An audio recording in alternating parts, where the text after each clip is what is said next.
Urdu mentor کے معزز ناظرین السلام علیکم۔ آج کی اس ویڈیو میں ہم بات کریں گے کہ اللہ تعالیٰ نے مکھی کو کیوں پیدا کیا۔ خراسان کا بادشاہ شکار کھیل کر واپس گھر آنے کے بعد تخت پر بیٹھا تھا۔ تھکاوٹ کی وجہ سے اس کی آنکھیں بوجھل ہو رہی تھی۔ بادشاہ کے پاس ایک غلام ہاتھ باندھے ادب سے کھڑا تھا۔ بادشاہ کو سخت نیند آئی ہوئی تھی، مگر جب بھی اس کی آنکھیں بند ہوتی تو ایک مکھی آ کر اس کی ناک پر بیٹھ جاتی۔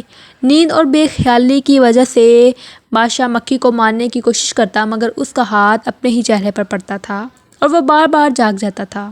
جب 2-3 مرتبہ ایسا ہوا، بادشاہ نے غلام سے پوچھا، تمہیں پتہ ہے کہ اللہ تعالیٰ نے مکھی کو کیوں پیدا کیا ہے؟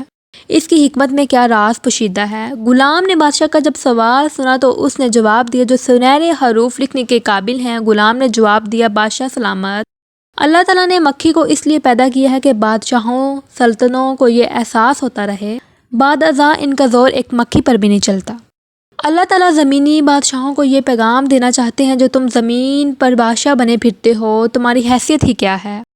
تمہارا زور اللہ کی بنائی ہوئی ایک مکھی پر بھی نہیں چل سکا، تو تم اس اللہ کا کیسے مقابلہ کرو گے جس نے تمام مخلوقات کو پیدا کیا ہے؟ یقیناً تمام جہانوں کا مالک صرف اللہ ہے۔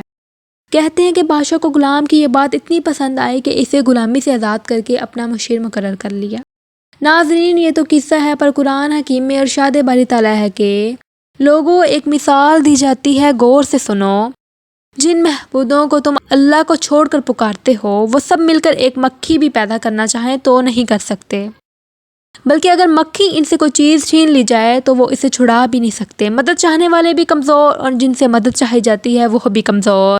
اللہ تعالیٰ نے اس آیت کریمہ میں انسان کی عقل کو خطاب کیا ہے کہ جن کی تم پوجا کرتے ہو، ان کی تمہارے دلوں میں عزت ہے، ان کے لیے تم اپنی قیمتی سے قیمتی شے قربان کرنے کے لیے تیار ہو جاتے ہو، محض اس لیے کہ تم خود پر ان کا احسان محسوس کرتے ہو یا نہ سمجھتے ہو کہ وہ تمہارے نفع اور نقصان کے مالک ہیں۔ اور ظاہر ہے کہ تم کوئی عام مخلوقات کے جیسے نہیں، تم معزز اور مکرم انسان ہو۔